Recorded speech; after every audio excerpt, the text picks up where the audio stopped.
Mumbai high court ने कहा है कि मुसलमानों को 4 शादी करने का अधिकार है और ये मामला इसलिए गया हाई कोर्ट में, एक व्यक्ति ने पहले 2 शादी कर रखा था, दोनों को रजिस्ट्रेशन भी करा रखा था, उसके बाद उसने तीसरी शादी किया और जब तीसरी शादी का रजिस्ट्रेशन कराने नगर निगम में गया तो महाराष्ट्र की नगर निगम ने कहा कि आप तीसरी शादी नहीं कर सकते, तीसरी हम रजिस्ट्रेशन नहीं करेंगे।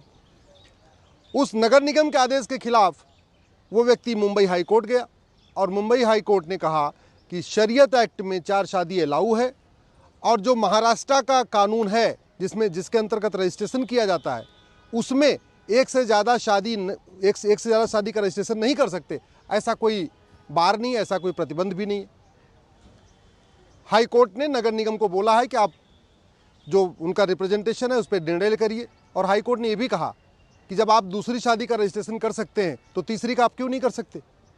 अगर या तो ये नियम होता कि भाई एक से ज़्यादा रजिस्ट्रेशन करेंगे नहीं, बात समझ में आती है, तो हाई कोर्ट ने कहा आपने तो 2 का पहले ही कर दिया है, फिर तीसरी का रजिस्ट्रेशन करने में क्या दिक्कत है। हमने पॉलीगैमी को यानी एक से ज़्यादा विवाह को 2018 में माननीय सुप्रीम कोर्ट में चैलेंज किया था। पहले 3 जजों की बेंच सुनवाई कर रही थी, बाद में मामला रेफर हो गया 5 जजों की बेंच को। 5 जजों की बेंच ने 4 शादी और हलाला के मामले में बाकायदा सुनवाई भी शुरू किया, लेकिन सुनवाई शुरू हुई उसके कुछ ही दिन के बाद जस्टिस इंदिरा बनर्जी जो इस पूरे बेंच को हेड कर रही थी 5 जजों की बेंच को, वो रिटायर हो गई। उसके बाद मैंने कई बार प्रयास किया, माननीय सुप्रीम कोर्ट में मेंशन भी किया कि मामला बहुत ही महत्वपूर्ण है, इस पर सुनवाई ज़रूरी है, 5 जजों की बेंच को सुनवाई करना चाहिए, लेकिन अभी तक उस पर सुनवाई हो नहीं पाई और मामला भी सुप्रीम कोर्ट में पेंडिंग है। मैंने 4 शादी को भी चैलेंज किया है, हलाला को भी चैलेंज किया हुआ है, मुताह को भी चैलेंज किया है, मुताह मतलब कॉन्ट्रैक्ट मैरिज, मिस्यार को भी चैलेंज किया हुआ है, मामला सुप्रीम कोर्ट में पेंडिंग है। इसी तरीके से तलाक़े हसन, तलाक़े एहसन, तलाक़े बाइन, तलाक़े किनाया का मामला भी सुप्रीम कोर्ट में पेंडिंग है। अब ये पूरी कंट्रोवर्सी का मूल कारण ये है कि न तो सुप्रीम कोर्ट ने जो 2018 से PIL चल रही है 4 शादी रोकने की मांग को लेके, न उस पर माननीय सुप्रीम कोर्ट ने कोई फैसला दिया और न तो संविधान के आर्टिकल 44 को लागू किया गया।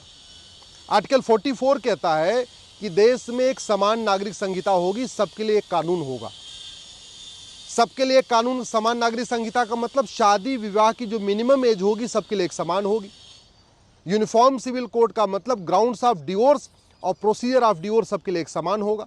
यूनिफॉर्म सिविल कोड का मतलब गुजारा भत्ता का जो फार्मूला होगा सबके लिए एक समान होगा।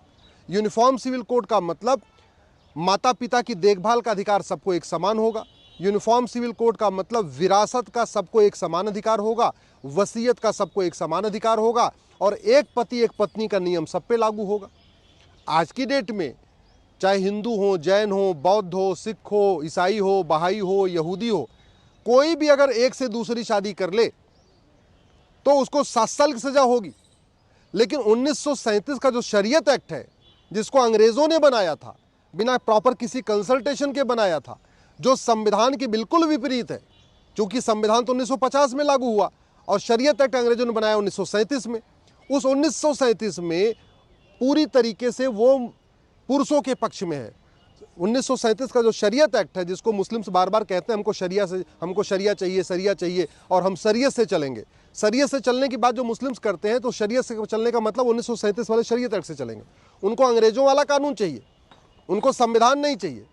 आज की डेट में बार बार जो मुस्लिम्स कहते हैं उनको बाबा साहब अम्बेडकर का संविधान नहीं चाहिए, उनको बाबा साहब अम्बेडकर के द्वारा बनाया गया आर्टिकल 44 यानी यूनिफॉर्म सिविल कोड नहीं चाहिए, उनको अंग्रेज़ों के द्वारा बनाया गया 1937 में शरीयत एक्ट चाहिए, जो उनको पूरी छूट देता है, हलाला करने की छूट देता है, 4 शादी करने की छूट देता है, मुताह करने की छूट देता है, मिस्यार करने की छूट देता है, तहर्रुस करने की छूट देता है।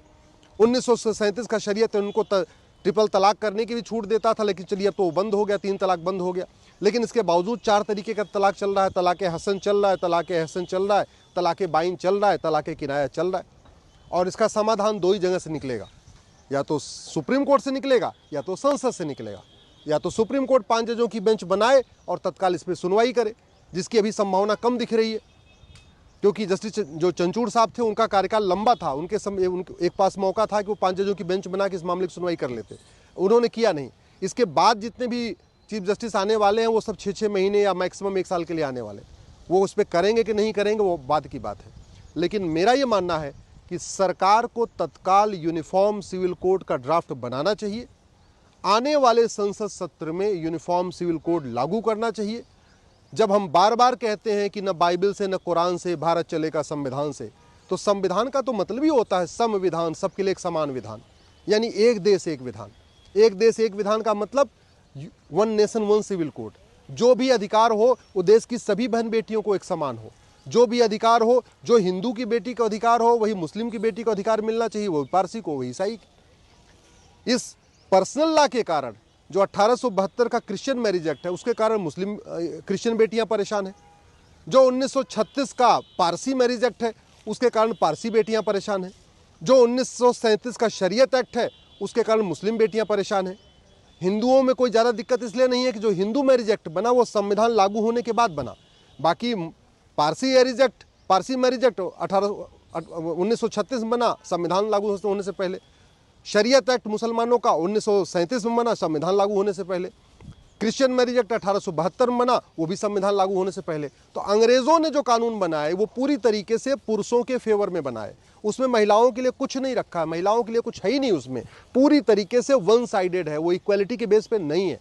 जबकि जो 1955 में हिंदू मैरिज एक्ट बना उस समय संविधान लागू हो चुका था, इसलिए वो पूरी तरीके से इक्वलिटी देता है। जो थोड़ा बहुत गैप था भी वो भी धीरे धीरे सुप्रीम कोर्ट के बहुत सारे जजमेंट आते गए, उससे क्या हुआ कि हिंदू बहन बेटियों को लगभग वो सारे अधिकार मिल गए जो हिंदू बेटों को है। जो मतलब जो अधिकार हिंदू पिता को है वही अधिकार माता को भी है, जो अधिकार पति को है वो अधिकार पत्नी को भी है, जो अधिकार भाई को है वही अधिकार बहन को है। वहीं दूसरी तरफ जो विदेशी कुरीतियाँ थी वो आज भी चल रही हैं क्योंकि अंग्रेज़ों वाला कानून चल रहा है।